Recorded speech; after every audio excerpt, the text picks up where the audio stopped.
السلام علیکم، میں ہوں ذیشان ملک اور آپ دیکھ رہے ہیں پروگرام نسیم زہرا ایٹ پاکستان۔ ناظرین، پاکستان کی بھارت کے ساتھ ایک جنگ ہوئی 10 مئی کو، جس میں شکست فاش سے دوچار کیا پاکستان نے۔ بھارت کو ایک ہزیمت کا سامنا اٹھایا تھا بھارت نے، لیکن ایک جنگ میدان میں ہوتی ہے اور ہر مرتبہ جب بھی پاکستان اور بھارت کی کوئی بھی ٹیم کرکٹ سے ہٹ کے کوئی اور بھی سپورٹس ہو جب مد مقابل ہوتی ہیں تو ایک ایسا ہی ماحول ہوتا ہے جیسے ایک جنگ ہو رہی ہو دونوں ملکوں کے درمیان، اور وہاں پر سپورٹس مین سپرٹ تو اپنی جگہ پر ہوتی ہے، لیکن جو شائقین ہیں وہ بڑے جوش و جذبے سے اس وقت سرشار ہوتے ہیں۔ اور آج بھی ایک ایسی ہی جنگ ہونے جا رہی ہے۔ ایشیا کپ کے سلسلے میں پاکستان اور بھارت کا ٹاکرا ہے، دبئی میں یہ میچ ہونے جا رہا ہے، اور 10 مئی کے بعد اس میچ کو خاصی اہمیت دی جا رہی ہے، خاصی اس میں نظر ہے، کیونکہ بھارت نے حتی الامکان کوشش کی کہ وہ پاکستان کا سامنا نہ کرے کسی بھی میدان میں، کسی بھی کھیل کے میدان میں، لیکن ظاہر ہے ایشیا کپ ہے اور کھیلنا تو ہے، اور دیکھتے ہیں کہ آج کے میچ کا نتیجہ کیا ہوگا۔ لیکن نتیجہ جو بھی ہو، جو بھی ٹیم جیتے یا ہارے، اصل میں جو مقابلہ ہے وہ میٹر کرتا ہے کہ کون کتنا دل سے مقابلہ کرتا ہے، اور پاکستانی ٹیم کے اوپر بہرحال یہ ایک دباؤ ضرور ہے کہ اس نے اپنی جو شائقین ہیں، عوام ہیں، قوم ہے، اس کی امیدوں کو پورا کرنا ہے اور انہیں مایوس ہونے سے بچانا ہے۔ تو آج کے میچ کے ممکنہ نتیجے پر بھی بات کر لیتے ہیں، اور اوور آل جو پاکستان اور کرکٹ کی ہسٹری رہی ہے اس کے حوالے سے بات کریں گے۔ میرے ساتھ موجود ہیں فارمر ٹیسٹ کرکٹر ہیں جناب حمید صاحب۔ بہت شکریہ یاسر حمید صاحب آپ کے وقت کا۔ سر، پہلے تو میں یہ جو آج کا میچ ہے اس کے حوالے سے آپ کے اوور ویو لینا چاہوں گا کہ بڑا پریشر ہوگا ظاہر ہے دونوں ٹیموں پر، بھارت پر بھی اور پاکستان پہ۔ ویسے بھی عام طور پر یہ پریشر ہوتا ہی ہے کرکٹ میچ کو لے کر، لیکن اب یہ جو حالیہ جنگ ہوئی ہے مئی کے مہینے میں، اس کے بعد تو بہت زیادہ پریشر ہوگا نا یہ دونوں ٹیموں پر۔ کیا اس وقت ماحول ہوگا، اس وقت دونوں ٹیموں کے ذہنوں میں کیا خیالات ہوں گے آپ کے خیال میں، کیونکہ ظاہر ہے آپ خود بھی کرکٹ کھیلتے رہے ہیں اور بھارت کا سامنا بھی کر چکے ہیں؟ جی آبویسلی دیکھیں، پاکستان انڈیا میچ ہوتا ہے، اس میں تو ہمیشہ سے پریشر تو ہمیشہ سے ہوتا ہی ہے، اور ابھی جو یہ ریسنٹلی جو بھی ہوا ہے، جتنے جو بھی ایونٹ ہوا ہے، جنگ ہوئی ہے، آبویسلی یہ ساری چیزیں جو ہے پلیئر کے بیک آف مائنڈ میں تو ڈیفینیٹلی ہوں گی، کیونکہ اتنا بڑا ایونٹ تھا۔ تو میرے خیال سے پلیئرز جو ہوتے ہیں وہ اعصابی طور پہ تھوڑے مضبوط ہوتے ہیں، وہ جو ہوتا ہے ٹریننگ سے ان کو وہ اس چیز سے اوور کم کر سکتے ہیں، بٹ سٹل آپ کی بات بالکل ٹھیک ہے، پریشر ہوگا، دونوں ٹیموں پہ ہوگا، ایکسپیکٹیشنز بھی ہیں، جس طرح سارے کہتے ہیں کہ یار انڈیا کی ٹیم جو ہے on paper experience wise, performance wise recent time میں they are doing very well, تو ان پہ زیادہ پریشر ہوگا۔ پھر دوسرا یہ کہ پاکستان انڈیا آپس میں بائی لیٹرل نہیں کھیلتے، بالکل نہیں کھیلتے، اب تو بالکل ہی ختم کر دیا ہے، تو اب وہ آمنا سامنا بھی جو ہے وہ کم ہو گیا ہے آپس میں۔ تو آبویسلی ٹیم جیسا بھی پرفارم کر رہی ہو، لیکن جب پاکستان انڈیا آپس میں کھیلتے ہیں تو وہ بالکل لیول فیلڈ پہ چلی جاتی ہے بات، وہ جو ہے دونوں کے لیے سیم ہی ہوتے ہیں پریشر ایلیمنٹس جو ہیں، بٹ میں یہ کہوں گا کہ آبویسلی T20 گیم ہے، آپ کو پتہ ہے شارٹر فارمیٹ ہے، اس میں اتنا زیادہ پریشر ہینڈل کرنے کا مسئلہ نہیں ہوتا، کیونکہ آپ کو جلدی جلدی کرنی ہوتی ہیں چیزیں، اور اگر ٹیسٹ میچ ہو یا ون ڈے ہو تو جتنا ڈیوریشن زیادہ ہوگا گیم کا، اتنا پریشر زیادہ آپ کی ٹیم جو ہے وہ پتہ لگتا ہے کہ اس کو سسٹین کر سکتی ہے یا نہیں۔ لیکن کیونکہ اس میں ریلیز پوائنٹس بہت ہیں، جس طرح اوپنر آتا ہے وہ 6 اوور میں اپنی گیم دکھانے کی کوشش کرتا ہے، اور جس طرح ہمیں پتہ ہے کہ یار جب دبئی جیسی پچ پہ میچ ہو رہا ہوتا ہے، تو اب جس طرح یہاں کی پچ ہے دبئی کی، ہمیں پتہ ہے فاسٹ بالر کے لیے جو ہے وہ اچھی ہے، پھر اسپنر کا بال بھی گرپ کر رہا ہے، تو بیٹسمینوں کے لیے تھوڑا سا ایک ایکسکیوز ہو جاتی ہے کہ یار میں اس پہ ٹرائی کروں گا، ٹھیک ہے، لگ گئی تو لگی، نہ لگی تو نہ لگی، بٹ دا تھنگ از کہ یہاں پہ وہ بیٹسمین میرے خیال سے زیادہ کامیاب ہوں گے جو کہ اینکرنگ کر سکتے ہیں، وکٹ پہ ٹھہرنا جان سکتے ہیں، کیونکہ یہ ہائی سکورنگ گیم نہیں ہوگا۔ لیکن سر ابھی چونکہ آپ نے دبئی کا ذکر کیا ہے، دبئی میں پاکستان کا ٹریک ریکارڈ بہت اچھا ہے، شارجہ ہو، دبئی ہو یا ابو ظہبی ہو۔ ابھی اگر دبئی میں پاکستان اور انڈیا کے T20s کی بات کی جائے، 3 میچز میں 2 پاکستان نے جیتے ہیں اور انڈیا نے 1 جیت رکھا ہے، لیکن اوور آل پاکستان کی پرفارمنس دبئی میں بڑی اچھی ہے۔ کنڈیشنز کتنا میٹر کرتی ہیں؟ اور اس کے ساتھ ساتھ دوسرا سوال بھی لے لیجیے گا، ابھی حال ہی میں جو 7 ملک کی سیریز ہوئی ہے، UAE کو اور افغانستان کو ہرایا پاکستان نے، ایک فتح جو ہوتی ہے کسی ٹورنامنٹ میں وہ کتنا کردار ادا کرتی ہے، مورال کتنا اپ ہوتا ہے اس کی وجہ سے؟ دیکھیں، وی آل نو کہ ہماری جو ٹیم ہے وہ اس وقت نئی ٹیم ہے، اور ہمارے کیپٹن بھی نئے ہیں. ہمارے جو 2 مین پلیئر ہیں جس طرح بابر اعظم, رضوان, انہوں نے اوور دا ایئرز پاکستان کی T20 ٹیم کو سرو کیا ہے. اور دبئی میں ایک میچ ہم جیتے تھے, انہی کی بدولت جیتے تھے, جب 156 فار 152 فار ناٹ وہ میچ وداؤٹ اینی لاس, جی وداؤٹ اینی لاس وہ میچ جیتے تھے. تو دیکھیں پچ کو اگر دیکھا جائے, اگر ٹیم کی بات کریں, اگر پاکستان ٹیم کی اگر آپ ان کی شیپنگ کی بات کریں, جس طرح کہ وہ ری شیپ ہو رہی ہے, ابھی نئے پلیئرز آئے ہیں, جس طرح اب شارجہ میں ہم لوگ ٹورنامنٹ جیتے ہیں, اور آبویسلی دیکھیں ینگ سائڈ ہے, ٹیلنٹڈ ہے, ان میں پوٹینشیل ہے, اور every one wants to perform. جس طرح سائم ایوب ہے یا فرحان ہے یا حارث ہے, دے آر ینگسٹرز اور دے وانٹ ٹو ڈیلیور. میرے خیال سے this is the best chance for them کہ وہ آئے اور ڈیلیور کریں, اور یہی اسٹیج ہے, اس میں کوئی بھی آج کر جائے. یہی پوائنٹ ہے جو آپ نے بات کی ہے یاسر صاحب. میرا سوال بھی اسی سے ریلیٹڈ ہے. اگر ہم کمپیریزنز کریں کہ ایک طرف وہ کھلاڑی ٹیم میں ہوتے ہیں جو ایکسپیرینسڈ ہیں, وہ شاید ایزی ہوئے ہوتے ہیں, اور دوسری طرف وہ ٹیم ہوتی ہے جو بالکل نئے کھلاڑیوں پر مشتمل ہو, ان کے اوپر ایک پریشر ہوتا ہے کہ پرفارمنس دکھا کر اپنی جگہ پکی کرنی ہے. دونوں میں سے زیادہ بھوک کس کے اندر ہوتی ہے رنز کی؟ میں اگر بیٹسمین کی بات کروں, بیٹنگ سائڈ کی بات کروں تو دیکھیں, اگر آپ پاکستان کا ڈی این اے دیکھتے ہیں, پاکستانی پلیئروں کا ڈی این اے دیکھتے ہیں, تو جو نئے پلیئرز ہوتے ہیں ان میں زیادہ بھوک ہوتی ہے, کیونکہ وہ انہوں نے ابھی ورلڈ سٹیج پہ اپنا نام بنوانا ہوتا ہے, اپنے آپ کو پروو کرنا ہوتا ہے, اپنا پوائنٹ پروو کرنا ہوتا ہے. تو اس بات پہ میں یہ کہوں گا کہ جو پاکستانی پلیئرز ہیں وہ اس چیز میں میرے خیال سے اچھے ہیں کہ وہ اپنا پوائنٹ پروو کرتے ہیں, شروع میں پرفارم کرتے ہیں, بعد میں اپ اینڈ ڈاؤن ہوتا ہے ان کے کیریئر میں, بٹ لیکن شروع میں ان کے پاس ایک اچھی اپرچونٹی ہوتی ہے, انہوں نے اپنا نام بنانا ہوتا ہے. اور جس طرح سینئر پلیئرز ہوتے ہیں ان سے ایکسپیکٹیشنز بن جاتی ہیں فینس کی, قوم کی, اسی طرح ٹیموں کا بھی ہے. تو آئی گیس دونوں کے لیے میرے خیال سے اب یہ ڈیپینڈ کرتا ہے کہ سینئر پلیئرز کس طرح اس چیز کو لیتے ہیں. لیکن ینگسٹرز کے لیے میں سمجھتا ہوں T20 جیسا format is a great plate form کہ وہ وہاں پہ اپنے آپ کو ایکسپریس کر سکیں, اپنی پرفارمنس دکھا سکیں, اور I mean this is the highest and great time for them کہ وہ اپنے آپ کو پروو کریں, اپنا پوائنٹ پروو کریں. صحیح ہے, بالکل ٹھیک ہے. اچھا یاسر صاحب, کھلاڑی اور فٹنس دونوں لازم و ملزوم ہیں. جتنا فٹ ہوگا کوئی بھی پلیئر وہ اتنا ہی اچھا پرفارم کر سکے گا.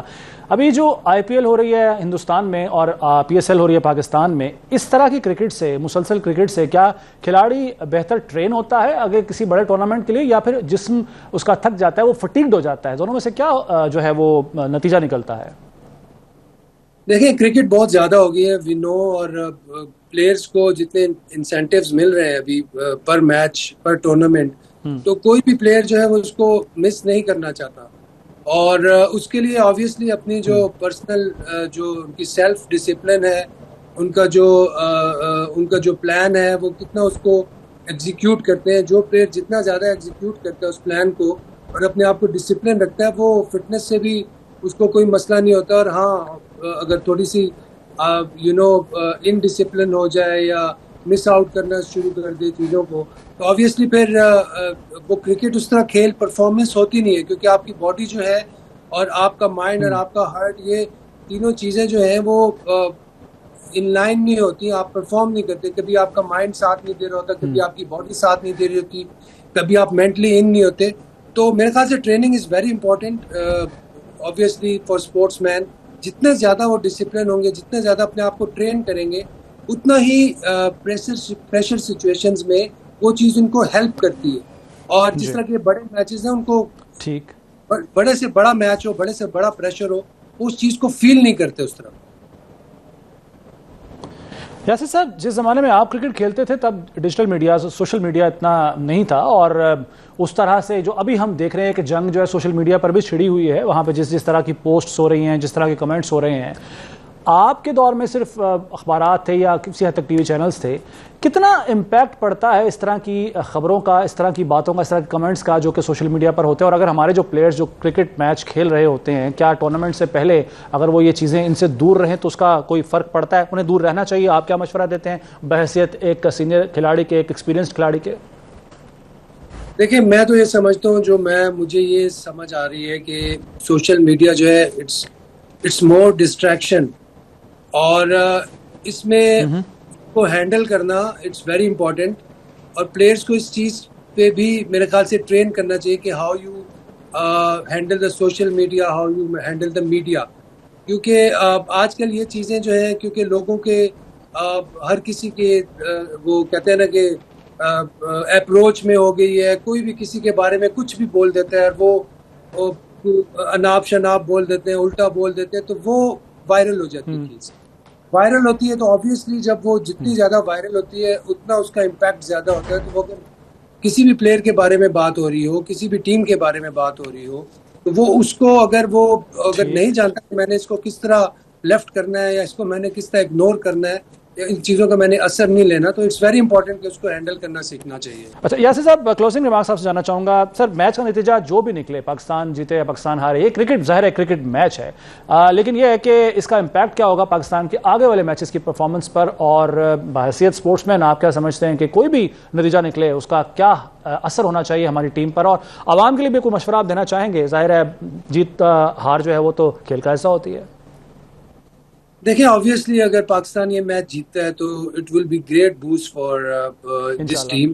جو انشاءاللہ جو ٹیم ہے آبویسلی نئی ٹیم ہے، نئے کیپٹن ہے، بہت بہت کانفیڈنس ملے گا ان کو. اور کافی سارے جو کویسچن مارکس ہیں جو ہم دیکھ رہے ہیں سوشل میڈیا پہ، کافی ساری تنقید بھی چل رہی ہے، تو آبویسلی جو کرٹکس ہیں ان کو بھی یہ رپلائی ملتا ہے، ان کو بھی میسج مل جاتا ہے کہ یار نہیں یہ team this team is performing, تو کانفیڈنس بنتا ہے. آبویسلی ون جو ہے وہ ہمیشہ جو ہے وہ ایک پازیٹیو کردار ادا کرتی ہے.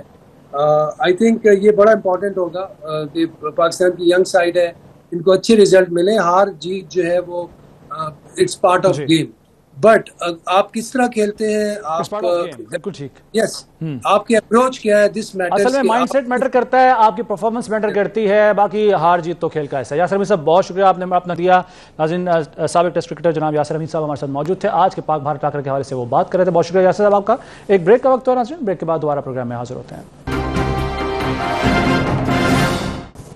پروگرام میں ایک بار پھر خوش آمدید. ناظرین، پاکستان ایک ایسے مقام پر موجود ہے کہ اس کے اطراف میں ایک طرف بھارت ہے، ایک طرف افغانستان، پھر ایران اور چائنا. تو پاکستان ایک بڑے اسٹریٹجکلی بڑے ایک امپورٹنٹ مقام پر موجود ہے. اب افغانستان سے دراندازی عرصہ دراز سے ہو رہی ہے، اور پاکستان اس حوالے سے جو وہاں دہشت گرد موجود ہیں ان کے بارے میں ثبوت بھی دیتا رہا ہے افغانستان کو. لیکن اب گزشتہ روز جو وزیر اعظم شہباز شریف اور فیلڈ مارشل سید عاصم منیر جنہوں نے بنو کا دورہ کیا تھا، وہاں پر خطاب کرتے ہوئے کہا گیا ہے، افغانستان کو واضح کیا گیا ہے کہ خارجیوں یا پاکستان میں سے کسی ایک کا وہ انتخاب کر لیں، اور دہشت گردی کے واقعات میں افغان باشندے شامل ہیں جو سرحد پار سے آ کر پاکستان میں دہشت گردی کر رہے ہیں. یہ جو پیغام دیا گیا ہے اس کے کیا اثرات ہوں گے، اور کیا در حقیقت افغانستان اس کو انڈرسٹینڈ کر پائے گا یا نہیں، اور اس پر عملی طور پر کچھ کرے گا یا نہیں. اس کے علاوہ جو غیر قانونی طور پر مقیم ہیں پاکستان کے اندر افغانی باشندے، ان کے انخلا کے حوالے سے بھی کچھ باتیں سامنے آ رہی ہیں، اور جو کچھ فگرز ہیں وہ بھی آپ کے ساتھ میں شیئر کروں گا. میں مہمانوں کا تعارف کروا دوں. میرے ساتھ موجود ہیں سابق سفیر پاکستان کے افغانستان کے اندر ایاز وزیر صاحب. بہت شکریہ ایاز صاحب آپ کے وقت کا. اور دفاعی تجزیہ کار جناب بریگیڈیئر ریٹائرڈ حارث نواز صاحب بھی میرے ساتھ ہوں گے. بہت شکریہ حارث نواز صاحب آپ کے وقت کا بھی. ایاز صاحب آپ سے آغاز کرنا چاہوں گا. سر، پاکستان بارہا یہ بیانات دے چکا ہے افغانستان سے ہونے والی در اندازی کے حوالے سے، وہاں سے جو دہشت گرد پاکستان میں آ کر کارروائیاں کرتے ہیں ان کے بارے میں بھی. جو گزشتہ روز کا پیغام ہے کہ افغانستان کو واضح کر دیا گیا ہے کہ خارجیوں یا پاکستان کے ساتھ جو تعلقات ہیں ان کے دونوں میں سے کسی ایک کا وہ انتخاب کر لیں، ایک اسٹرانگ میسج ہے سر یہ؟ دیکھیے یہ میسج کوئی پہلی مرتبہ نہیں ہے، یہ دوسری یا تیسری مرتبہ شاید ریپیٹ ہو رہا ہے. جی ہاں، اس سے پہلے بھی کہا گیا تھا. اب ظاہر بات ہے ایسے واقعات جب ہوتے ہیں جیسے بنو میں ہوا ہے، وہاں سے کوئی 147 تو شاید بھینسیں اور گایاں لے گئے، اور ہمارے کوئی 11 سپاہی شہید ہو گئے وزیرستان میں، ساؤتھ وزیرستان میں، بلکہ میرے علاقے میں میرے گھر سے کوئی 3-4 کلومیٹر کے فاصلے پہ یہ کلوشا ولیج ہے، وہاں پہ یہ معاملہ ہوا ہے. تو یہ اچھی باتیں تو نہیں ہے، ظاہر بات ہے اس کا جواب تو فوج نے دینی ہے. ڈیفنس فورسز ہوتے ہی ایسے مواقع کے لیے ہے کہ ملک کا دفاع، سرحدات کا دفاع، دشمن کی دان توڑنا. لیکن یہ جو ہمارا مسئلہ ہے جس پہ ہم کئی مرتبہ دھمکیاں بھی دے چکے ہیں، کہ اس کی تفصیلات تو ہمیں نہیں پتہ. یہ تو ظاہر بات ہے ہمارے بڑوں کو، وزیر اعظم صاحب کو، آرمی چیف کو اور افغان حکام کو معلوم ہوں گے، لیکن ہم تو حالات کے